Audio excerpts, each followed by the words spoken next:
our third primary color has to do with the intellect and intuition. And in the Hangman, we have these three aspects of the human form or the mind shown very, very,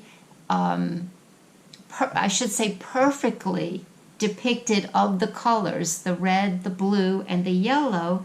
And it is on a T-cross or a live cross that is still growing, giving us the fourth element of the earth, the groundedness, the body.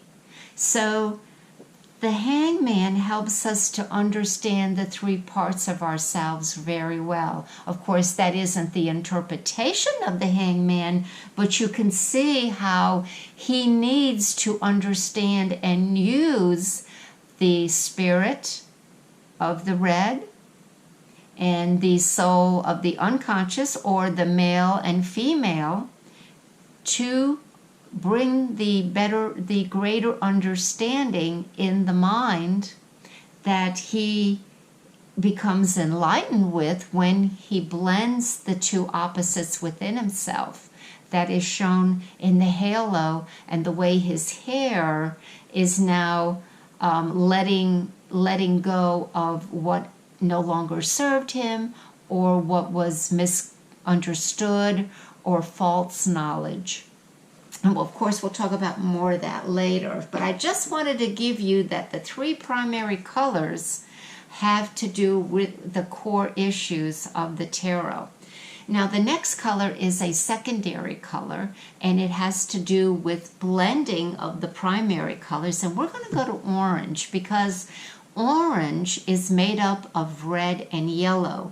So when we try to understand what orange means, the first thing we know is, well, it has to do a little bit with intellect and intuition, and it has to do with the color red, which is our power, which is our purpose, which is the fire within us. It is the spirit within us that gives us purpose and will. And it substitutes that to another color, and orange is proudful. Orange is enthusiastic. It has the energy of the sun and the willpower of the red, so it's very enthusiastic. It is very courageous and is steadfast and very dependable.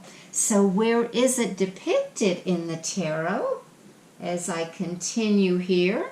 Well, in the Six of Swords, we see someone who is very courageous and is on purpose, because they are getting into an orange boat.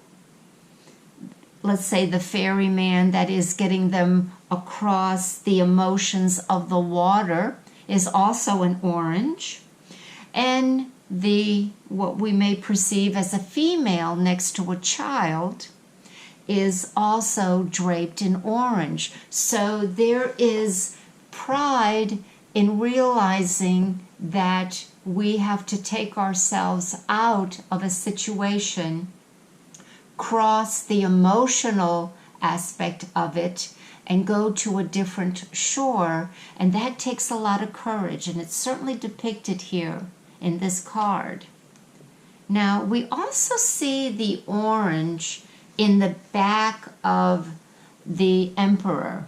The Emperor is cloaked in red, but in back of him is orange, where he is determined to persevere and to have the willpower to continue to initiate what he feels is correct. Then we have here Strength card, where there is a lion. Now, you did hear me say that orange has to do with pride. It also has to do with the majestic, the above the mundane, the common. And the Leo lion here is colored orange, which means courage. Now, think of the Wizard of Oz. The Wizard of Oz had a lion called the Cowardly Lion, and he wanted to go see Oz because he wanted courage. Do you remember that? Now, of course, that movie is very, very esoteric and symbolic, and here in the tarot, we have again that color depicted in a lion, and we have a woman who has red roses of desire around her waist and draping a little bit in back of the lion, and she has more on her head, so she's determined to tame the lion, and the lion is allowing her to do that. Look at all the yellow behind her. There is an awareness that this process of taming our animal instinct is for the good of all. And it takes courage for us to identify with that and to get it done. And that's beautifully depicted there in the orange lion. So after orange, which is a blending of red and yellow, we come to the color green. Green is made by taking yellow and blue. Where blue tries to harmonize the body, green tries to balance the body. Blue, right now in our medical industry, is used with our nurses and our doctors. But 15 to 20 years ago, our surgeons and our doctors wore green. And our hospitals were even painted in green. There is more of a healing property in the color green because it incorporates the healing property of the color blue.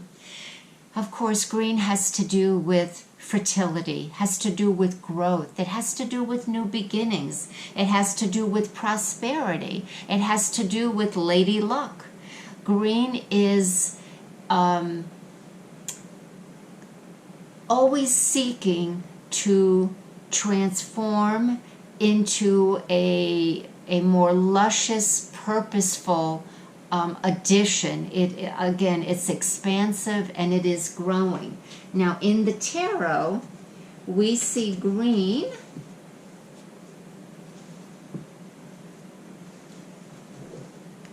Well, we see green on the green grass and hill, the green leaves on the tree, and also he has a green outer garment.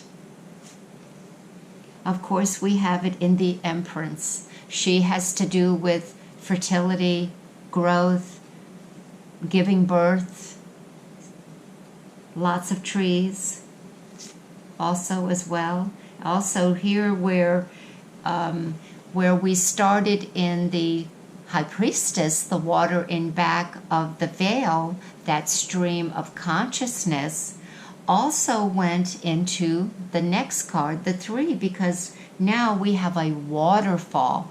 We have a churning of water coming down in back of the Empress and down, and that water nourishes the land.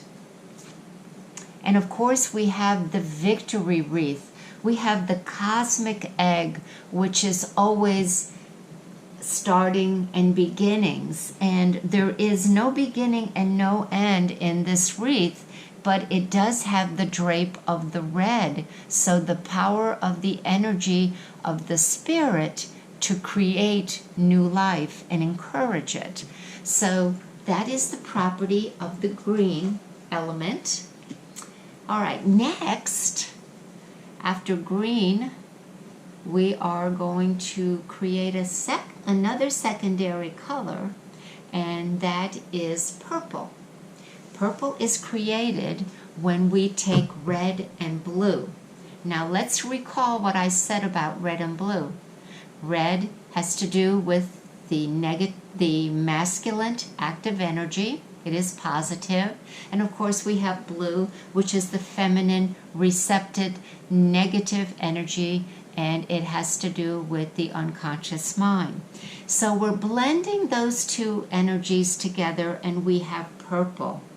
Purple is, it is inspirational. It is also ascension through unity. Purple is royalty. Purple is majestic. Purple is the aspect of uniting I'm going to say the third aspect to the human evolution. And that is that when we take the conscious mind, unite it with the unconscious mind, we have a creation where we have the superconscious mind. So that the color purple has within it a great devotional, spiritual, healing, transformative nature that is of a higher vibration.